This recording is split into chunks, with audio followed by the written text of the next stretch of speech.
Saudara yang terkasih, selamat hari Minggu dan salam sehat. Pujilah Tuhan yang maha baik yang melindungi kita, menjaga kita dari segala ancaman, penyakit, COVID ataupun varian-varian yang baru. Kita boleh sehat dan karena itu kita boleh ketemu kembali untuk mendengarkan firman Tuhan yang diperuntukkan untuk hari ini, Minggu tanggal 1 Mei tahun 2022. Mari kita dengarkan firman Tuhan yang tertulis dalam kitab Mazmur pasal yang keempat, dimulai dari ayat yang kedua dan berakhir di ayat yang ke-9. Saya akan bacakan untuk kita semua, Anda boleh ikuti dengan tenang. Apabila aku berseru, jawablah aku, ya Allah yang membenarkan aku. Di dalam kesesakan Engkau memberi kelegaan kepadaku. Kasihanilah aku dan dengarkanlah doaku. Hai orang-orang, berapa lama lagi kemuliaanku dinodai? Berapa lama lagi kamu mencintai yang sia-sia dan mencari kebohongan? Ketahuilah bahwa Tuhan Allah telah memilih baginya seorang yang dikasihinya. Tuhan mendengarkan apabila aku berseru kepadanya. Biarlah kamu marah, tetapi jangan berbuat dosa. Berkata-katalah dalam hatimu di tempat tidurmu, tetapi tetaplah diam. Persembahkanlah korban yang benar dan percayalah kepada Tuhan. Banyak orang berkata, siapa yang akan memperlihatkan yang baik kepada kita? Biarlah cahaya wajahmu menyinari kami, ya Tuhan. Engkau telah memberikan sukacita kepadaku lebih banyak daripada mereka ketika mereka kelimpahan gandum dan anggur. Dengan tenteram aku mau membaringkan diri, lalu segera tidur. Sebab hanya Engkaulah, ya Tuhan, yang membiarkan aku diam dengan aman. Sampai di situ peruntukan firman untuk kita pada kesempatan ini. Saudara yang terkasih, hari ini hari Minggu disebut Misericordias Domini. Misericordias Domini artinya bumi penuh dengan kasih setia Tuhan. Bumi termasuk manusia ciptaannya. Anda dan aku juga dikasihi oleh Tuhan. Oleh karena itu, bersyukurlah kepada Tuhan karena Dia Tuhan Allah yang penuh kasih setia. Seorang perempuan mengasihi bayinya baik dalam kandungan maupun sesudah lahir dan membesarkannya, menyekolahkannya dan juga menikahkannya sampai suatu ketika membentuk rumah tangga yang baru. Itu pertanda kasih setia daripada seorang ibu kepada anaknya. Tetapi firman ini mau menjelaskan kepada kita bahwa Allah itu kasih setianya luar biasa. Dikatakan sampai selama-lamanya, sampai bumi berakhir. Kasih setianya untuk kita selama kita hidup, bahkan sampai meninggalkan dunia ini juga. Saudara yang terkasih, kasih setia Tuhan itu dinampakkan dalam kayu salib itu. Tatkala Yesus disalibkan, mati, dikuburkan, dan bangkit kembali, itu menunjukkan kasih setia Allah yang penuh dengan sukacita. Saudara yang terkasih, Misericordias Domini biasanya itu digambarkan dengan seorang gembala. Gembala yang baik. Dan Nabi Yehezkiel pasal 34 berkata bahwa Tuhan Allah itu adalah gembala yang baik, yang memelihara segala domba-dombanya. Dan karena itu diingatkan, janganlah kamu, hai gembala-gembala di tengah-tengah umatnya, hanya memikirkan diri sendiri, hanya memikirkan apa yang enak dan baik untuk dirimu dan keluargamu. Tetapi bertanggung jawablah untuk memelihara domba-dombamu. Kemudian yang lebih jelas lagi, yang menggambarkan Misericordias Domini, Allah yang penuh kasih setia itu, digambarkan dengan Tuhan Yesus sebagai gembala yang baik. Akulah gembala yang baik. Demikian Injil Yohanes pasal 10. Tuhanlah gembalaku, takkan kekurangan aku. Demikian Mazmur pasal 23. Tuhan Yesus gembala yang baik, yang menjaga memelihara domba-dombanya supaya jangan diterkam oleh binatang buas. Suaranya memanggil para gembalanya supaya datang memanggil domba-dombanya, dan domba-domba yang baik itu mengenal suara gembalanya. Kita juga harus mengenal suara Tuhan dalam firman-Nya, melalui khotbahnya, melalui renungan-renungan yang kita terima setiap waktu. Saudara yang terkasih, sebelum Yesus naik ke sorga dan turun ke bumi dalam Roh Kudus, Dia menyertai dan melindungi kita. Dia tidak membiarkan kita begitu tanpa perlindungan, tanpa tuntunan dari Dia. Dia menyertai kita. Oleh karena itu, misericordias Domini, Tuhan gembalaku yang baik itu harus kita sambut, kita terima, dan ucapkanlah terima kasih kepada Tuhan gembala yang baik itu. Marilah kita dengar apa yang mau dipesankan oleh firman ini kepada kita. Ada dua hal yang ingin saya sampaikan supaya Anda boleh menyimak dan tidak bertele-tele, supaya Anda boleh tenang mengikuti pesan-pesan ini. Yang pertama, segala pergumulanmu dan harapanmu doakan kepada Tuhan. Saya ulangi sekali lagi, segala pergumulanmu dan harapanmu doakan kepada Tuhan. Pada ayat 2 dari nas kita, Daud berdoa dan kalimatnya demikian, apabila aku berseru, jawablah aku. Ya Allah yang membenarkan aku, di dalam kesesakan Engkau memberi kelegaan kepadaku. Kasihanilah aku dan dengarkanlah doaku. Itulah ucapan daripada Raja Daud. Kenapa dia berdoa? Karena dia tahu Allah yang penuh kasih setia, misericordias Domini.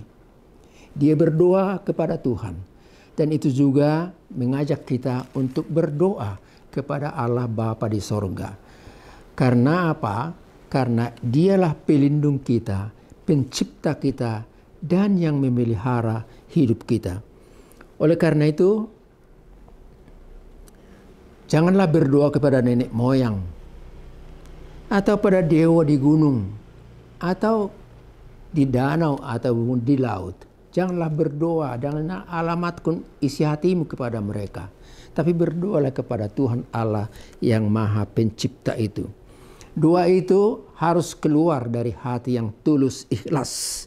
Doa tidak perlu alat komunikasi seperti telepon ataupun handphone yang sekarang ini semua kita punya dan memilikinya. Dari hati yang tulus ikhlas, Tuhan mendengarkan doa kita, dan Dia mendengarkan, memberikan apa yang terbaik untuk kita dalam hidup ini. Kita boleh berdoa kepada Tuhan dalam setiap waktu, di mobil, di kereta api, di pesawat terbang, di waktu jalan tol ataupun di jalan yang berliku-liku. Kita boleh berdoa dan pasti Tuhan mendengarnya. Saudaraku yang terkasih, apa pergumulan dari Raja Daud? Sehingga kita dengar kalimatnya tadi pada ayat yang kedua, dengarlah doaku ya Allah. Apa pergumulannya? Saudara, dia bergumul oleh karena apa? Oleh karena dia mengakui ada dosa yang dia lakukan. Apa itu? Tatkala dia melihat Bathsheba di kamar mandi, dia tertarik untuk memiliki perempuan itu jadi istrinya. Karena itu dia menyuruh Uria, pemimpin perang itu, untuk maju ke medan perang, dan dia perkirakan bahwa Uria di sana akan mati dalam perang tersebut, dan memang itu menjadi kenyataan. Karena Uria mati, maka dia mengambil Batseba sebagai istrinya. Tetapi Tuhan sangat marah karena taktiknya itu untuk memiliki Batseba. Tuhan sangat marah, dan karena itu dia mengutus Nabi Nathan untuk mengingatkan perbuatannya. Dan karena itulah doa daripada Daud itu mengakui dosa-dosanya. Itu kita baca dalam Mazmur pasal 51 ayat 1 dan seterusnya. Kemudian lagi ada pergumulannya puluhan tahun selanjutnya.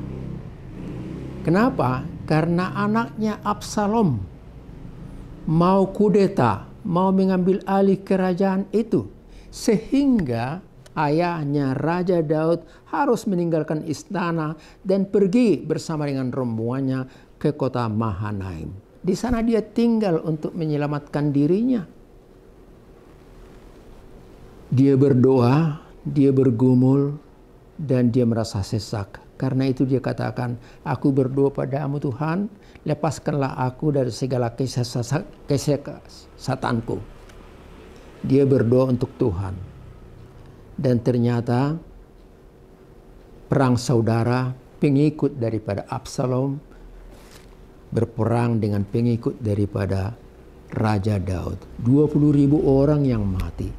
Dan termasuk Absalom, anak yang dikasihi itu, karena lehernya tergantung di dahan, dan dia oleh pemimpin tentara, pemimpin dari Raja Daud, menikam dia dengan lembing hingga dia mati. Absalom meninggal, Daud sangat sedih. Saudara yang terkasih, saya kira persoalan-persoalan yang dialami Daud dalam hidupnya pasti juga kita alami dalam hidup ini. Tidak seorang pun dari kita yang lepas dari pergumulan. Tidak seorang pun dari kita yang lepas dari tekanan. Tidak seorang pun dari kita yang lepas dari dosa dan kesalahan. Tetapi apa? Alamat daripada doa kita, pengampunan atas dosa-dosa kita, hanyalah satu, Tuhan yang di sorga. Berdoalah kepadanya setiap waktu. Saudara yang terkasih, dan Tuhan mengabulkan daripada permohonan Daud tersebut.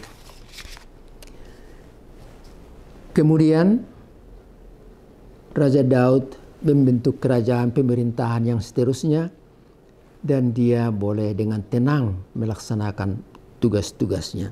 Saudara yang terkasih, kita juga dalam pergumulan ini, apapun pergumulan Anda lebih tahu dari saya, tapi bila kita dengan sungguh-sungguh berdoa kepada Tuhan, Dia akan memberikan pertolongan dan kelegaan bagi kita.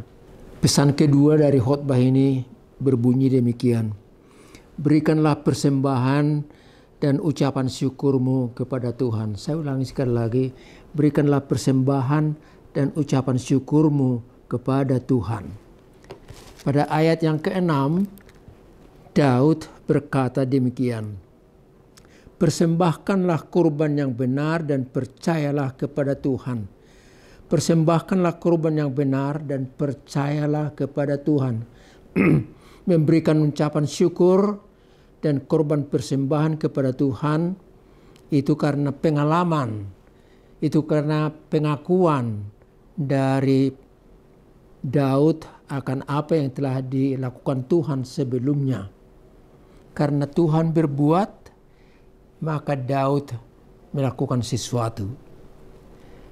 Pengakuan akan kasih setia Tuhan, pengakuan akan lindungan dan pengorbanan Tuhan membuat kita wajarlah dan sepantasnya memberikan ungkapan syukur dan persembahan kepada kita. Dengan demikian, persembahan itu bukan sogokan. Persembahan itu atau ucapan syukur itu bukan sesajen. Tapi persembahan dan ucapan syukur itu adalah ungkapan dari iman percaya kita. Tanda penghargaan dan penghormatan kita karena Tuhan sebelumnya telah berbuat baik kepada kita. Saudaraku yang terkasih, hal itu saya kira sangat penting bagi kita, supaya kita memberikan persembahan dan ucapan syukur kepada Tuhan. Entah itu kolekte, entah itu perpuluhan, entah itu persembahan bentuk-bentuk yang lain. Itu biarlah menjadi ungkapan sukacita dan bukti daripada iman percaya kita kepada Tuhan.